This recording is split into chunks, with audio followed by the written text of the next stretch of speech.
Tiada nabi dihargai di tempat asalnya. Lukas bab 4 ayat 24. Nah, saudara-saudari yang dikasihi oleh Tuhan, kalau kita melihat pengalaman hidup kita, kadang kita menemukan orang-orang yang meremehkan, orang-orang yang di sekitarnya. Mereka meremehkan karena mereka menganggap orang-orang sekitarnya orang-orang yang biasa seperti mereka. Bahkan mungkin mereka anggap lebih rendah daripada mereka.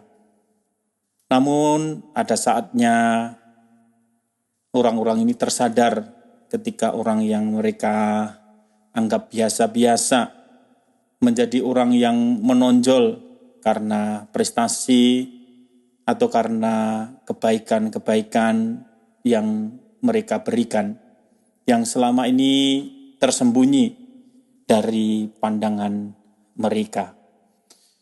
Nah, disinilah kita sebagai manusia, kita harus menghargai sesama kita, menghormati sesama kita, dan selalu terbuka terhadap sesama kita.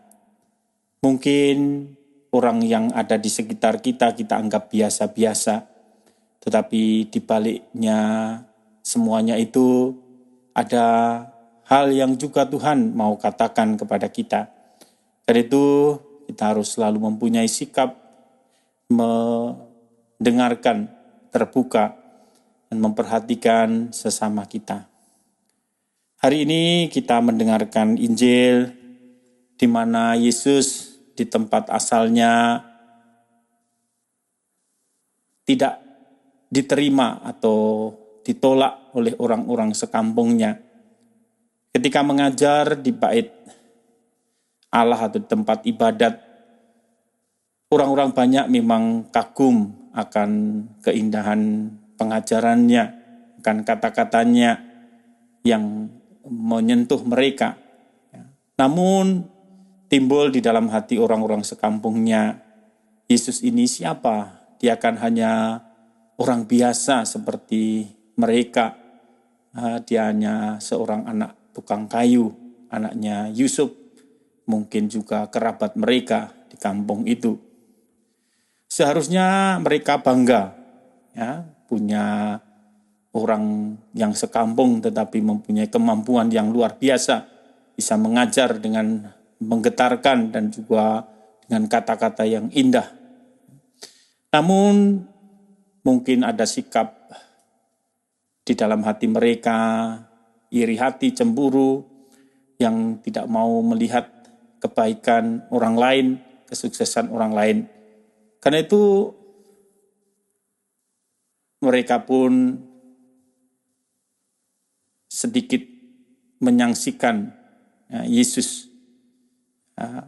Karena Yesus tahu isi hati mereka, Yesus pun juga menegur mereka, mengingatkan mereka bahwa banyak nabi tidak dihormati di tempat asalnya.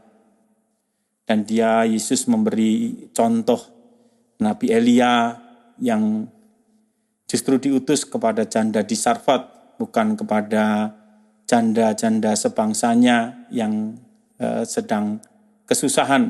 Atau juga Nabi Elisa itu menyembuhkan bukan orang Israel, tetapi Naaman, orang Syria. Nah, saudara-saudari yang terkasih di dalam Tuhan, dengan peristiwa yang dialami oleh Yesus di kampungnya ini, kita belajar bahwa kadang-kadang dari tengah-tengah sesama kita muncul orang-orang yang mungkin juga membawa pesan dari Tuhan bagi kita. Namun karena sikap kemanusiawian kita, keirian hati kita, kecemburuan kita, kecurigaan kita, kita tidak mampu menangkap dan mendengarkan suara Tuhan yang disampaikan melalui orang-orang yang ada di sekitar kita. Nah, sebagai orang yang beriman, kita mestinya harus memiliki sikap kerendahan hati untuk selalu mau mendengarkan Tuhan, yang juga menyampaikan firman-Nya melalui orang-orang sederhana di sekitar kita.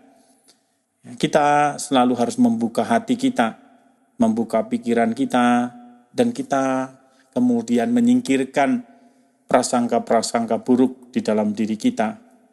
Mungkin melalui orang-orang yang biasa di sekitar kita, Tuhan ingin memberikan sesuatu kepada kita, ataupun juga menyampaikan kebenaran kepada kita.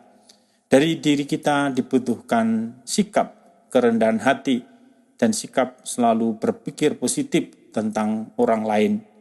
Ada yang mengatakan, dengarkan apa yang sedang mereka ajarkan kepada kita, bukan melihat siapa itu yang mengajarkannya.